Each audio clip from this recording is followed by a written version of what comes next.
Hello everyone, एक बार फिर से स्वागत है आपका अपने यूट्यूब चैनल साइंस गुरु रवि में। गाइज, हम अर्धसूत्री कोशिका विभाजन के बारे में पढ़ रहे हैं। अर्धसूत्री कोशिका विभाजन की 2 क्लास कंप्लीट हो चुकी है। आज ये तीसरी क्लास है। आज भी ये चैप्टर समाप्त नहीं होगा, कल ये चैप्टर बहुत अच्छे से समाप्त हो जाएगा। उसके बाद में आपका कोशिका विभाजन वाला चैप्टर पूर्ण रूप से समाप्त हो जाएगा, क्योंकि मैंने कोशिका चक्कर आपको पढ़ा दिया है, समसूत्री विभाजन आपको पढ़ा दिया है। अर्धसूत्री विभाजन और असूत्री विभाजन के बारे में मैं कल आपको बता दूंगा। हो सकता है अर्धसूत्री विभाजन की कल लास्ट क्लास हो, उसके अगली क्लास में आपको असूत्री विभाजन के बारे में बताऊं।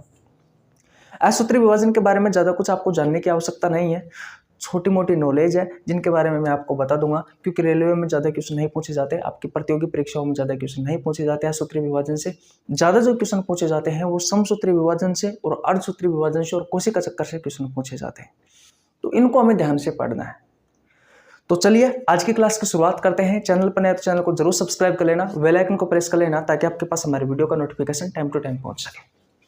भैया, हम अर्धसूत्री कोशिका विभाजन पढ़ रहे हैं। क्या पढ़ रहे हैं? अर्धसूत्री कोशिका विभाजन। ठीक है, अर्धसूत्री कोशिका विभाजन। अब देखो, एक डायग्राम है जिसको मैंने कल भी बनाया था, यानी कि एक सारणी है, और मैंने परसों के दिन भी बनाया था। तो सबसे पहले आपको वो सारणी याद होना जरूरी है। मैं रोज रोज क्यों बनाता हूं? ताकि आपके दिमाग में अगर एक बार वो चीज हो जाएगी क्लियर, तो फिर आपको अर्धसूत्री विभाजन पढ़ने में ज्यादा प्रॉब्लम नहीं आएगी। देखो, मैं आपको हर बार बताता हूं। पहले ये मुझे बताओ कि अर्धसूत्री कोशिका विभाजन होता है क्या है? या वह विभाजन होता है जिसमें बनने वाली जो संतति कोशिकाएं होती है, उसमें जो गुणसूत्रों की संख्या होती है वो मात्र कोशिका से आधी होती है, और समसूत्री विभाजन में संतति कोशिकाओं में गुणसूत्रों की संख्या मात्र कोशिका के बराबर होती है। तो दोनों में ये फर्क है, इसमें गुणसूत्रों की संख्या आधी होती है, जो नई कोशिका बनती है ना उनमें। ठीक है, अब ध्यान से समझो भाई, ये कोई कोशिका है, 2n है कि नहीं? ये मात्र कोशिका है। तो जब भी इस कोशिका का विभाजन होगा तो सबसे पहले ये किस अवस्था में जाएगी? इंटरफेज में जाएगी। बताया था मैंने, इसके बारे में हम शुरू से पढ़ते हुए आ रहे हैं। इसे वृद्धि अवस्था या तैयारी प्रावस्था भी कहते हैं। हिंदी में लिखा जाता है अंतरावस्था। ठीक है, और इसमें हम G1, S और G2 के बारे में पढ़ते हैं। ये 2 स्टेप में पूर्ण होता है, अर्धसूत्री प्रथम विभाजन में और अर्धसूत्री सेकंड विभाजन में, यानी कि मियोसिस फर्स्ट और मियोसिस सेकंड में। उसके बाद में विभाजन होता है। तो ये जो पहला विभाजन हुआ है ये होता है मियोसिस फर्स्ट, यानी कि अर्धसूत्री प्रथम विभाजन। यहां पे लिख देता हूं, अर्धसूत्री प्रथम विभाजन। ठीक है, और इसको हमने 2 भागों में बांटा, जिनमें से जो पहला है वो है केंद्रक द्रव्य विभाजन।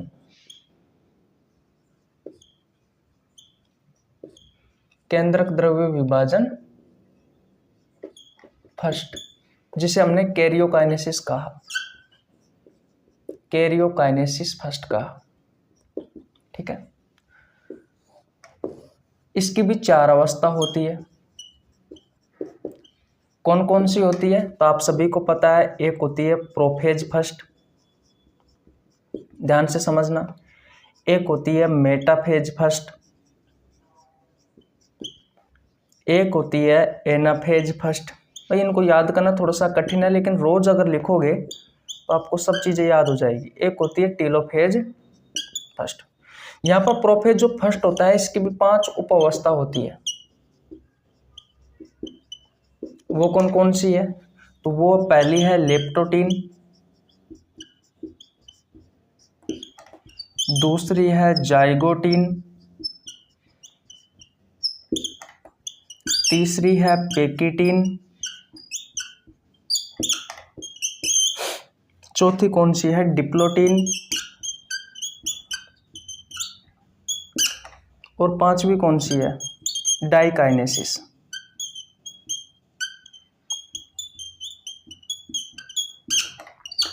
ठीक है।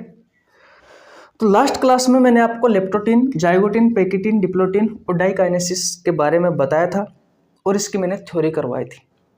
यानी कि हम अर्धसूत्री प्रथम विभाजन में कैरियोकाइनेसिस मैंने आपको पढ़ा दिया था, लेकिन पूरा नहीं पढ़ाया, सिर्फ प्रोफेज फर्स्ट पढ़ाया था, जिसकी 5 अवस्था पढ़ाई थी, लेप्टोटीन, जाइगोटीन, पैकिटीन, डिप्लोटीन, डाइकाइनेसिस। यहाँ से किस तरीके से आपके एग्जाम में क्वेश्चन पूछे जाते हैं मैंने डायग्राम की सहायता से आपको बहुत अच्छे से पढ़ाया था।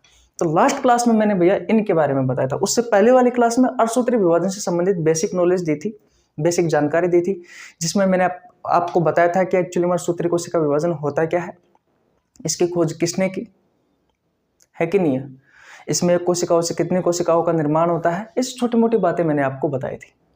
ठीक है। आज हम जो पढ़ने वाले हैं वो पढ़ने वाले हैं मेटाफेज फर्स्ट के बारे में, एनाफेज फर्स्ट के बारे में और टेलोफेज फर्स्ट के बारे में। ठीक है भैया, तब जाकर के आपका अर्धसूत्री प्रथम विभाजन जो है उसका कैरियोकाइनेसिस वाला भाग है वो कंप्लीट हो जाएगा। ठीक है भाई, तो ये वाले भी, यहाँ पर भी ये वाली भी कोशिका 2n ही रहेगी, लेकिन यहाँ पर जो गुणसूत्रों की संख्या है वो आधी हो जाती है, तो यहाँ पर जो कोशिका होगी वो अगुणित होगी भैया। यानी कि सिंपल सी बात है, 2n n को छोड़ो आप, कि अगर मात्र कोशिका में 46 गुणसूत्र है तो यहाँ पर भी इंटरकाइनेसिस के बाद में 46 गुणसूत्र होंगे, है कि नहीं है। लेकिन यहाँ पर जब अर्धसूत्री प्रथम विभाजन हो जाएगा तो यहाँ पर 23 गुणसूत्र बचेंगे। तो कैरियोकाइनेसिस के बाद में दूसरी जो परावस्था आती है अर्धसूत्री प्रथम विभाजन की, वो आती है कोशिका द्रव्य विभाजन। कोशिका द्रव्य विभाजन यह भी प्रथम होगा। साइटोकाइनेसिस प्रथम, इसमें क्या होता है, इसमें कोशिका द्रव का विभाजन होता है। आप सभी को पता है अर्धसूत्री प्रथम विभाजन, यानी कि जब भी किसी कोशिका का विभाजन होता है तो सबसे पहले केंद्रक द्रव का विभाजन होता है, उसके बाद में कोशिका द्रव का विभाजन होता है। तो केंद्रक द्रव का विभाजन हो चुका है, उसके बाद में यहाँ पर कोशिका द्रव विभाजन होगा साइटोकाइनेसिस फर्स्ट में, और उसके बाद में एक कोशिका से 2 कोशिका बन जाएगी। तो यहाँ पर अर्धसूत्री प्रथम विभाजन कंप्लीट हो जाता है। उसके बाद में प्रोसेसिंग जो आती है वो एक अवस्था होती है भैया, इंटरकाइनेसिस। इस इंटरकाइनेसिस के बारे में मैंने आपको कल नहीं बताया था, तब ध्यान से देख लीजिए। इंटरकाइनेसिस वह अवस्था है जो अर्धसूत्री प्रथम विभाजन और अर्धसूत्री सेकंड जो विभाजन होता है इन दोनों के बीच में होती है। यहां पे लिख देता हूं मैं, इंटरकाइनेसिस।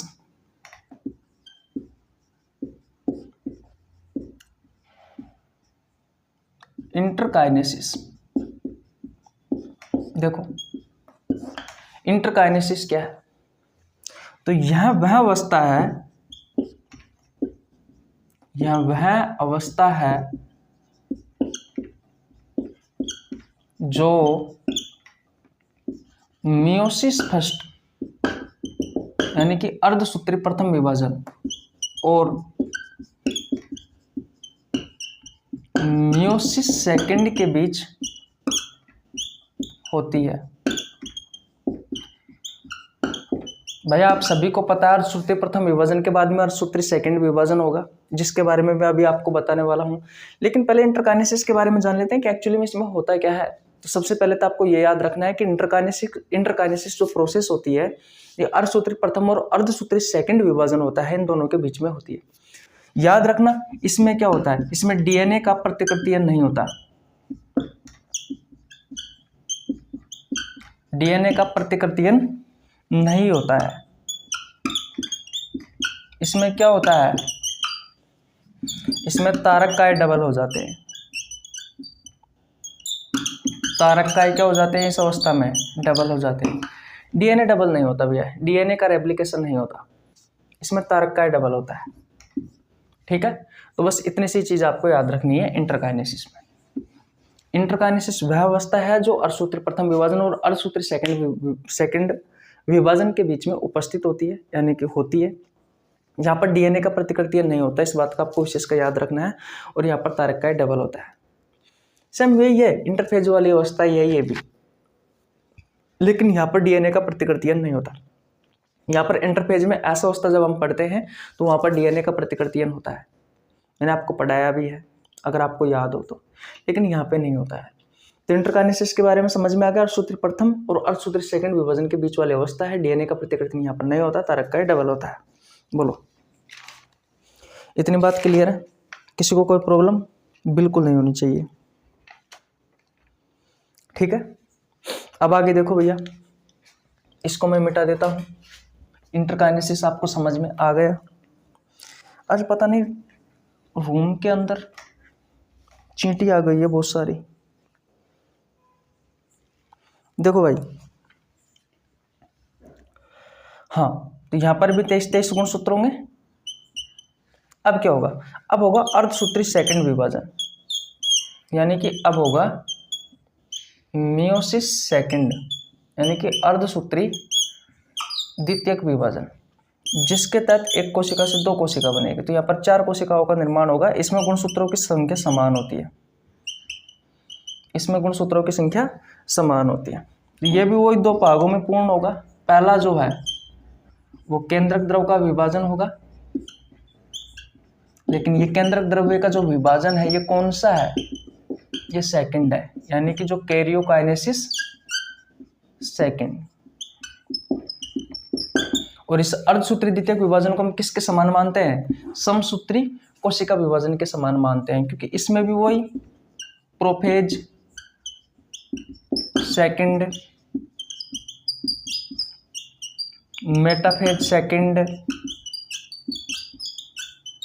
एनाफेज सेकंड और टीलोफेज सेकंड, ये 4 अवस्था होती है। समसूत्री विभाजन में भी तो यही अवस्था होती है, प्रोफेज, मेटाफेज, एनाफेज, टीलोफेज, है कि नहीं है? केंद्रक द्रव विभाजन के बाद में दूसरा क्या जाएगा?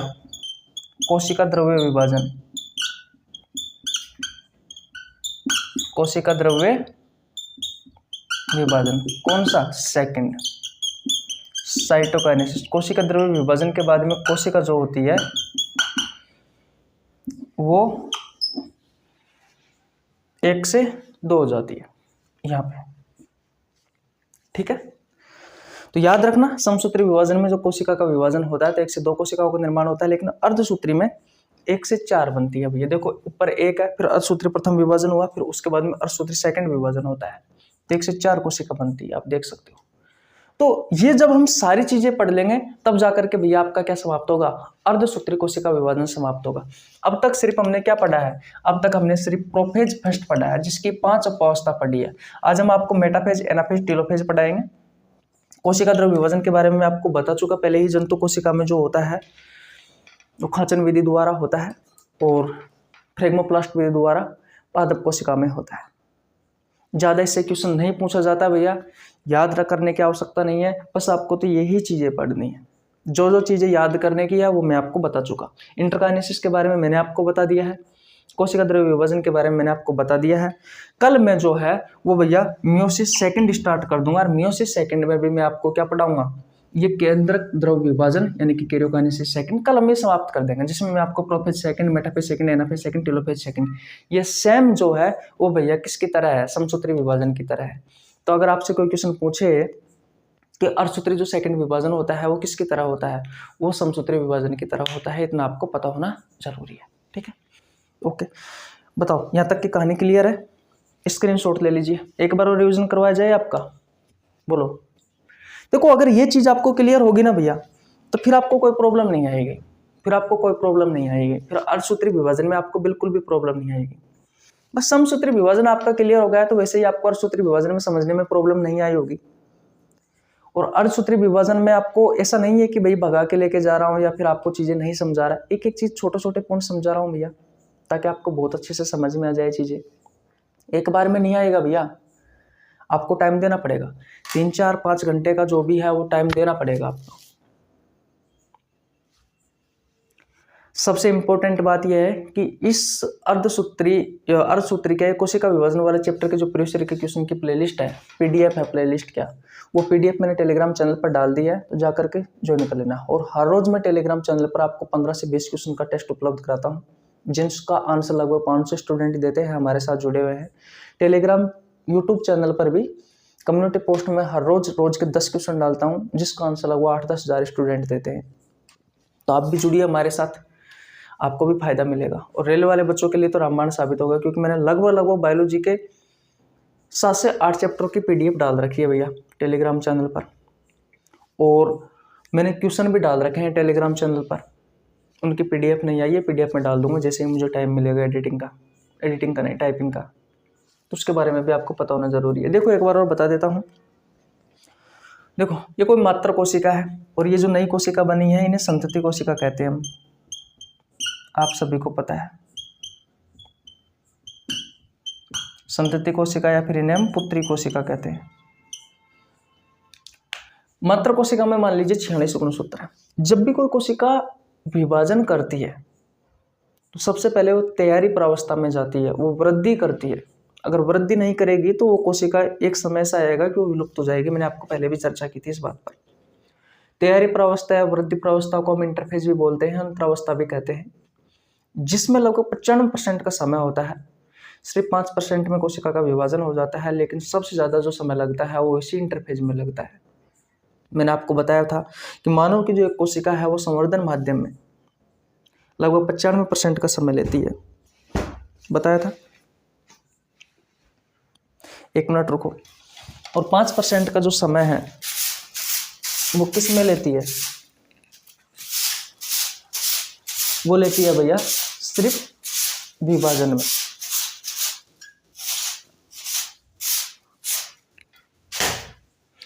कोई बात नहीं।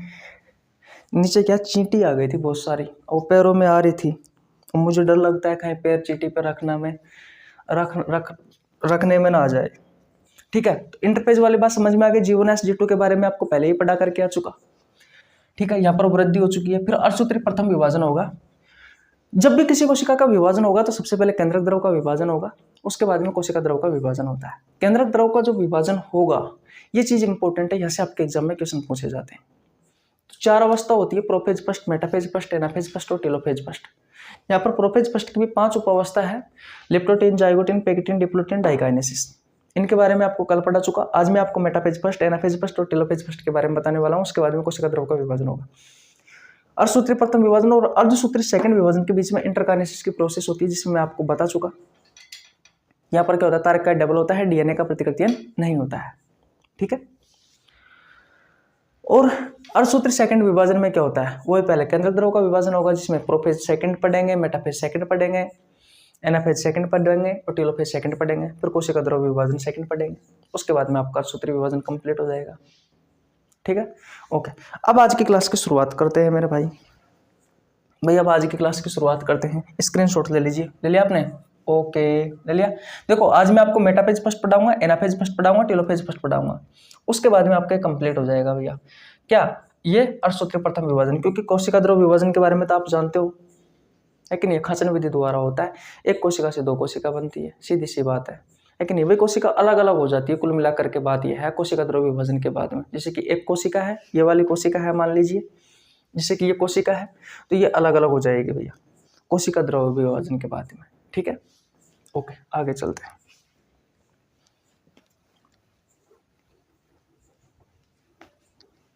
यहां तक तो कोई प्रॉब्लम नहीं है ना किसी भी भाई को?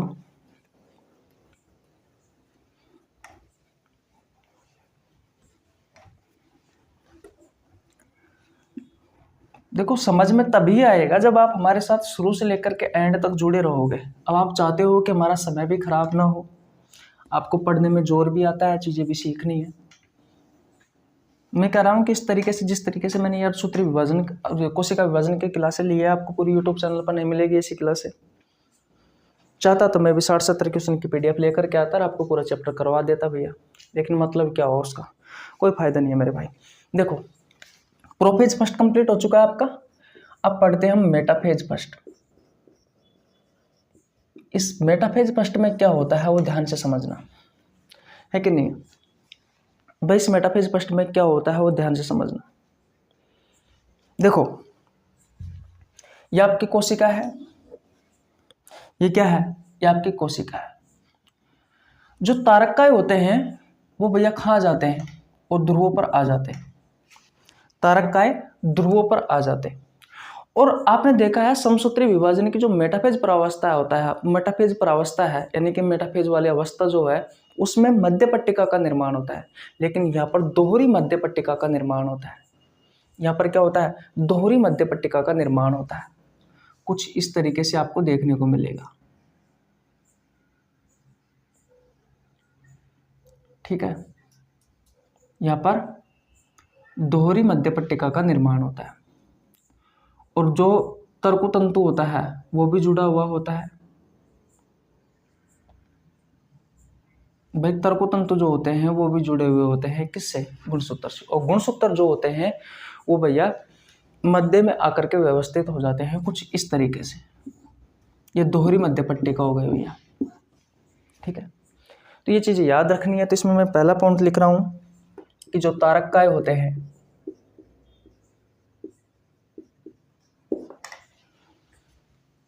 हाँ 20 मिनट का समय हो गया, मैं एक बार स्लाइड चेंज कर देता हूँ भैया। देखो, तारककाय ध्रुवों पर पहुंच जाते हैं। अब भैया कल का अगर मैं रिवीजन करवाने लग गया तो फिर तो ये क्लास हो गई भाई, फिर तो ये क्लास आपको समझ में नहीं आएगी। समझ में तो आएगी पर लंबी हो जाएगी भैया, तो कोई मतलब नहीं है। कल की क्लास देख लेना, उसके बाद में क्लास देखोगे तो आपको समझ में आ जाएगा। क्योंकि प्रोफेज फर्स्ट में मैंने आपको क्या क्या बताया था, लेप्टोटीन पढ़ाया था, जाइगोटीन, पेगेटीन, डिप्लोटीन और डाइकाइनेसिस। अब 5 अवस्था के बाद में अगर आप ये मेटाफेज फर्स्ट वाली अवस्था पढ़ोगे तो आपको यहाँ पर सब चीज़ें समझ में आ जाएगी भैया। आज की क्लास यहीं से ही शुरुआत हो रही है। तो यहाँ पर तारककाय ध्रुवों पर पहुंच जाते हैं। ये देखो, लास्ट क्लास में मैंने आपको बताया था कि डाइकाइनेसिस तक जो तारककाय है वो ध्रुवों की ओर गति कर रहे थे, लेकिन इस मेटाफेज फर्स्ट अवस्था में तारककाय जो होते हैं वो ध्रुवों पर पहुंच जाते हैं। ठीक है, गुणसूत्र मध्य में आकर के व्यवस्थित हो जाते हैं। दूसरा पॉइंट आपको याद रखना है, गुणसूत्र मध्य में आकर व्यवस्थित हो जाते हैं।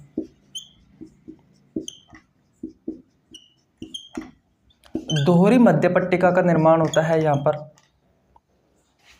पर क्या होता है, दोहरी मध्य पट्टिका का निर्माण होता है। बहुत सारे चींटे आ गए भैया, पैर पे चढ़ रही है बार बार, पर करे कि आप क्लास तो लेनी पड़ेगी। 1 मिनट रुको यार।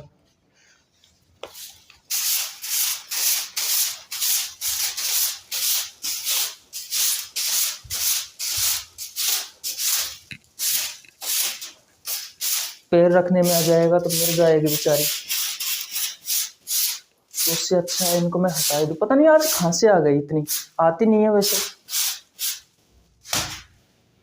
सॉरी, आपको थोड़ी सी डिस्टर्ब हो रहा होगा, है कि नहीं। देखो भैया, तारककाय जो है वो ध्रुवों पर पहुंच जाते हैं, गुणसूत्र मध्य में आकर के व्यवस्थित हो गए हैं और दोहरी मध्य पट्टिका का निर्माण होता है। अगर आपने समसूत्री विभाजन पढ़ा हो तो आपको पता होगा, समसूत्री विभाजन की जो मेटाफेज अवस्था थी उसमें सिर्फ मध्य पट्टिका का निर्माण हो रहा था एक का, लेकिन यहाँ पर 2 दोहरी मध्य पट्टिका का निर्माण हो रहा है।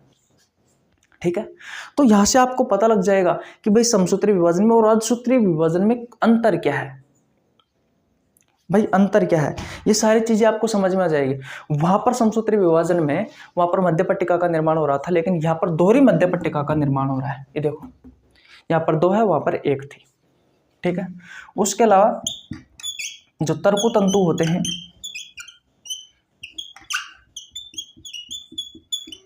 वो गुणसूत्रों से जुड़े होते हैं। अब इतना तो आपको पता होगा कि जो तर्कुतंतु होते हैं ये एक तरफ तो तारककाय से जुड़े हुए होते हैं और दूसरी तरफ जो गुणसूत्र होते हैं, जैसे कि मान लीजिए ये गुणसूत्र है तो ये सेंट्रोमियर होता है और इसके पास में क्या होता है, काइनेटोकोर। तो ये काइनेटोकोर से जुड़े हुए होते हैं ऐसे। ये काइनेटोकोर हो गए, डिस्क के समान संरचना होती है जो प्रोटीन की बनी हुई होती है, काइनेटोकोर ये वाली। और इधर क्या आ गया, ये तारककाय आ गई, ये एस्टर रे है भैया, ट्यूबुलिन प्रोटीन से बनी हुई होती है। ठीक है, तो इस तरीके से तर्कतंतु जुड़े हुए होते हैं, मैं आपको पहले भी बता चुका। ठीक है, तो तर्कतंतु एक तरफ तो किससे जुड़ा हुआ होता है, तारककाय से, तो तारककाय का डायग्राम मैंने ये बना दिया। दूसरी तरफ पे गुणसूत्र से जुड़े होते हैं, ये गुणसूत्र रहा भैया आपका। बीच में सेंट्रोमियर है ये वाला, इसके पास में प्रोटीन से बनी हुई डिस्क होती है जिसे हम काइनेटोकोर कहते हैं। तो ये काइनेटोकोर से जुड़ी हुई होती है, देखो ये काइनेटोकोर है, ये मैंने जोड़ दिया। तो यहाँ पर भी देख सकते हो ये तारककाय है और ये बीच में यहाँ पर काइनेटोकोर मैंने आपको बनाया है, तो काइनेटोकोर से जुड़े हुए होते हैं ये। तो अगला पॉइंट ये है।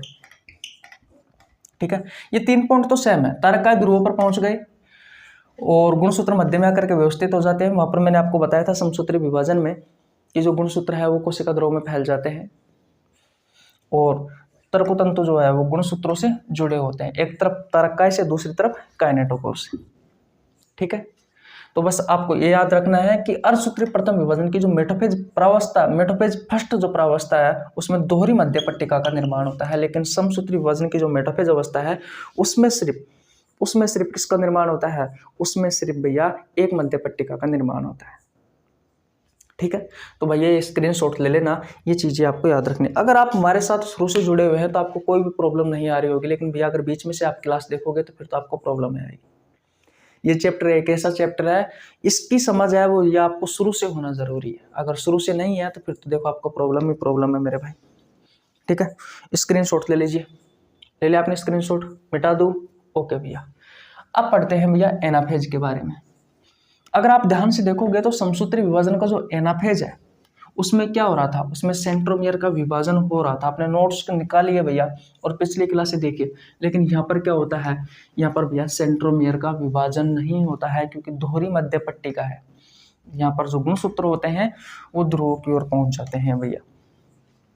ठीक है, तो गुणसूत्र मध्य से ध्रुवों की ओर गति करते रहते हैं। Anaphase first. ठीक है, इसमें क्या होगा, ये तारककाय है। ठीक है,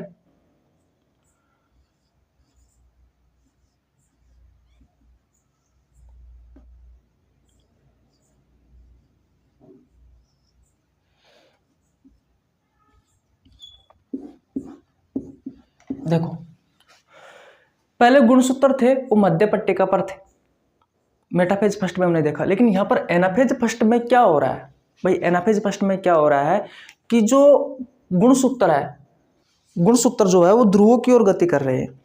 जो गुणसूत्र है वो मध्य से ध्रुवों की ओर गति कर रहे हैं। तो मैं पहला पॉइंट लिख देता हूं, वापिस आ गए यार, कि गुणसूत्र है वो मध्य से ध्रुवों की ओर क्या कर रहे हैं, गति कर रहे हैं। लेकिन आपने देखा था भैया समसूत्री विभाजन की जो एनाफेज वाली प्रावस्था थी उसमें सेंट्रोमियर का विभाजन हो रहा था। सेंट्रोमियर क्या होता है आप अच्छे से जानते हो, जैसे कि ये गुणसूत्र है तो सेंट्रोमियर ये बीच वाला हिस्सा होता है जहां से क्रोमेटिड जुड़े हुए होते हैं।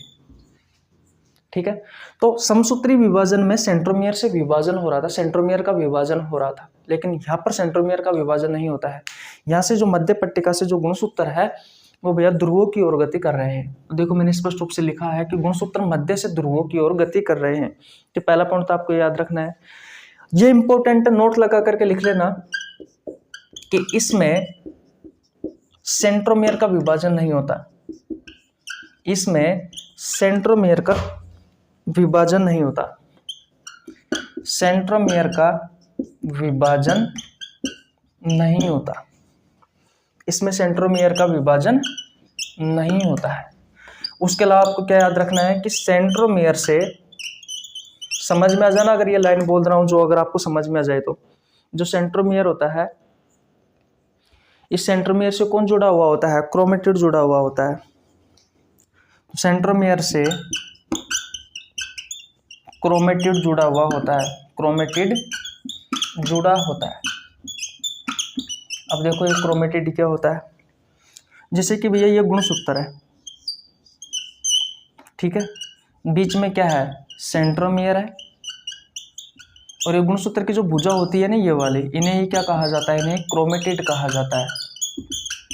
ठीक है, तो समसूत्री विभाजन की अगर आप एनाफेज अवस्था देखोगे तो उसमें हमें पता लगा कि सेंट्रोमियर का विभाजन हो चुका है, लेकिन यहाँ पर ऐसा नहीं होता, यहाँ पर सेंट्रोमियर का विभाजन नहीं हुआ है। तो सेंट्रोमियर से क्या जुड़े होते हैं, क्रोमेटिड, यानी कि ये गुणसूत्र की भुजा जुड़ी हुई होती है किससे, गुणसूत्र बिंदु से, सेंट्रोमियर से। ठीक है भैया, तो ये चीजें आपको याद रखनी है। फिर आप देखो यहाँ पर तर्कोतंतु तो छोटा हो जाता है, तो ये चीज भी अगर आप लिखना चाहो तो लिख सकते हो। दूसरी बात, जब गुणसूत्र ध्रुवों की ओर गति कर रहे हैं तो देखो जो यहाँ पर सेंट्रोमियर है उसका मुंह किस तरफ है, यानी कि सेंट्रोमियर किस तरफ है, ध्रुवों की ओर है, और गुणसूत्र की जो भुजा है वो मध्य पट्टिका की ओर है। तो ये चीज मैंने आपको बताई थी भैया, ये तो आपको समसूत्री विभाजन में पहले भी बताया था, अभी भी बता रहा हूँ, ये तो सेम पॉइंट है। तो ये चीजें तो आप लिख सकते हो, लेकिन मुख्य रूप से आपको यही चीज याद रखनी है। ठीक है भाई, मुख्य रूप से आपको यही चीज याद रखनी है। तो एनाफेज समझ में आ गया, बोलो। ज्यादा कुछ नहीं है। मेटाफेज में क्या हो रहा था, दोहरी मध्य पट्टिका का निर्माण हो रहा था और वापस गुणसूत्र जो है वो तारका या ध्रुव पर पहुंच गए, गुणसूत्र मध्य में आकर के व्यवस्थित हो गए, तर्कतंतु का निर्माण हो रहा था मेटाफेज फर्स्ट में। एनाफेज फर्स्ट में क्या हो रहा है, कुछ नहीं भैया, यहाँ पर गुणसूत्र जो है, यहाँ पर जो गुणसूत्र है वो मध्य से ध्रुवों की ओर गति कर रहे हैं भैया, है कि नहीं है। सेंट्रोमियर का विभाजन यहाँ पर नहीं होता है कि नहीं है। और सेंट्रोमियर जो होता है उससे एक क्रोमेटिड जुड़े हुए होते हैं, है कि नहीं है। और यहाँ पर तर्कतंतु छोटे हो जाते हैं, क्योंकि तर्कतंतु क्या कर रहे हैं, इन गुणसूत्रों को अपनी ओर ध्रुवों की ओर खींच रहे हैं, अपनी ओर खींच रहे हैं। जिससे सेंट्रोमियर तो भैया ध्रुवों की ओर है, और जो क्रोमेटिड है यानी कि गुणसूत्र की जो भुजा है वो मध्य पट्टिका की ओर है। यहाँ पर दोहरी मध्य पट्टिका का निर्माण होता है, मैंने मेटाफेज फर्स्ट में आपको पढ़ाया है। ठीक है, बस ये सारी चीजें याद रखनी है भैया, यहाँ से ही आपके एग्जाम में क्वेश्चन आएंगे, ज्यादा क्वेश्चन नहीं पूछे जाएंगे। बोलो, समझ में आ गई, जल्दी बताओ। वीडियो को लाइक कर सकते हो भैया। देखो अगर आपने हमारे कल की वीडियो देखी है तो सारी चीजें आपको समझ में आ रही होगी, क्योंकि यहाँ पर मैंने प्रोफेज फर्स्ट नहीं पढ़ाया। अगर मैं प्रोफेज फर्स्ट का आपको रिवीजन करवाता तो फिर आपको प्रॉब्लम आती। देखो मैं बता देता हूँ, प्रोफेज फर्स्ट में मैंने सबसे पहले आपको लेप्टोटिन वाली प्रावस्था पढ़ाई थी, जिसमें गुणसूत्र पतले व लंबे थे, केंद्रक झिल्ली के पास में थे, गुलदस्ते के समान दिखाई दे रहे थे, इसलिए गुलदस्ता प्रावस्था भी कहा था लेप्टोटिन को। जाइगोटिन में क्या हो रहा था, सिनेप्सिस का निर्माण हो रहा था। ऐसे गुणसूत्र समसूत्री, एक मिनट रुको यार,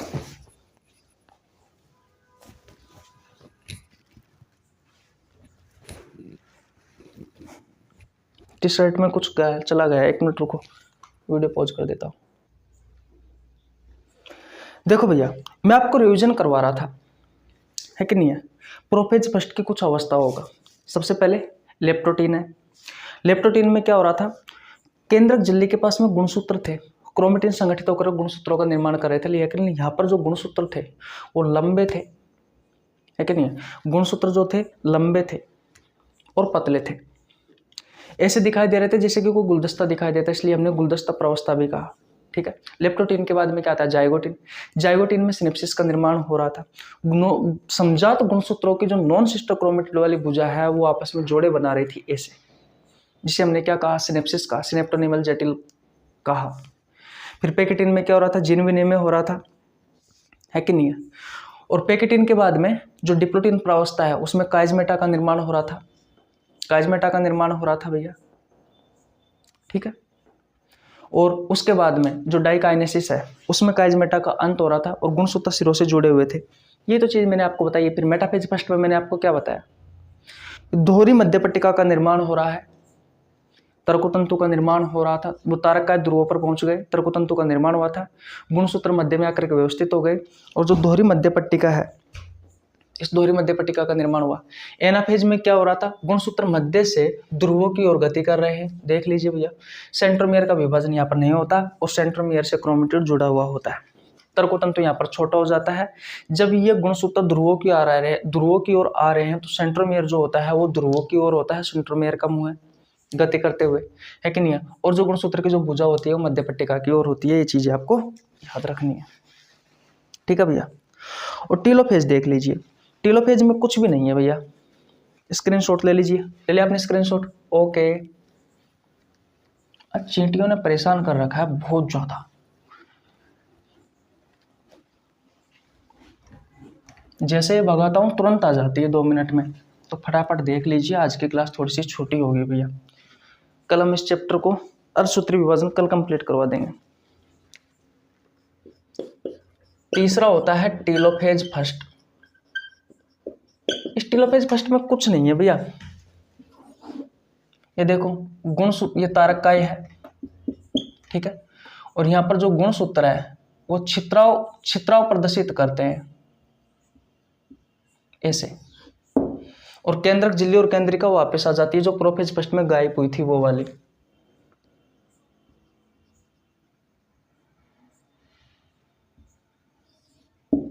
बस ये चीजें आपको लिखनी है। तो केंद्रक झिल्ली, पहला पॉइंट लिख देता हूं कि केंद्रक झिल्ली वह केंद्रिका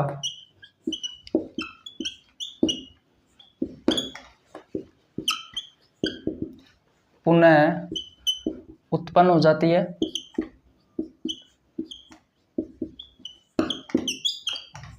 और गुणसूत्र असंगठित होकर के क्रोमेटिन के रूप में आ जाते हैं, या गुणसूत्र छित्राव प्रदर्शित करता है। ये लिख सकते हो कि गुणसूत्र जो होते हैं वो छित्राव प्रदर्शित करते हैं। भाई क्रोमेटिन के रूप में आ जाते हैं, आपको तो ये याद रखना है, धागों के रूप में आपको दिखाई देने लग जाते हैं, अर्थात असंगठित हो जाते हैं। इसका मतलब क्या है? इसका मतलब है कि ये असंगठित हो जाते हैं भैया।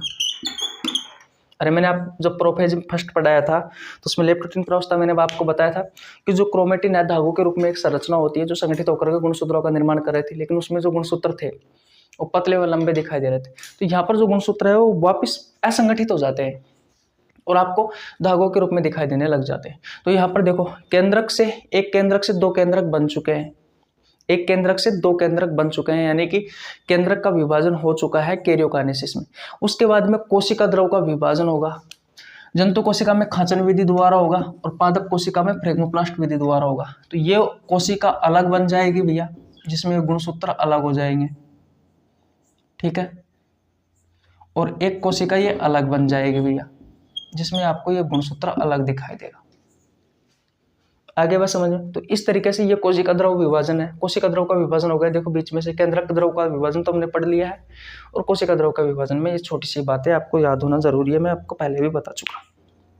तो वैसे यहाँ पर अर्धसूत्री प्रथम विभाजन कंप्लीट हो चुका है, जिसमें एक कोशिका से दो कोशिका बन चुकी है। आगे हम अर्धसूत्री सेकंड विभाजन पढ़ेंगे कल से हम, जिसमें एक कोशिका से भैया दो कोशिकाओं से हम चार कोशिकाओं का निर्माण करेंगे। तो आज यहीं तक रखते हैं। बोलो, यहाँ तक बात क्लियर है? किसी को कोई प्रॉब्लम यहाँ तक? बिल्कुल नहीं होनी चाहिए भैया। तो स्क्रीनशॉट ले लीजिए। अगर आपको वीडियो अच्छी लगी हो तो वीडियो को लाइक कर देना, चैनल पर नए तो चैनल को जरूर सब्सक्राइब कर लेना, बेल आइकन को प्रेस कर लेना, ताकि आपके पास हमारी वीडियो का नोटिफिकेशन टाइम टू टाइम पहुंच सके। मिलते हैं गाइस नेक्स्ट वीडियो में, तब तक के लिए जय हिंद, जय भारत, राम राम, बाय बाय।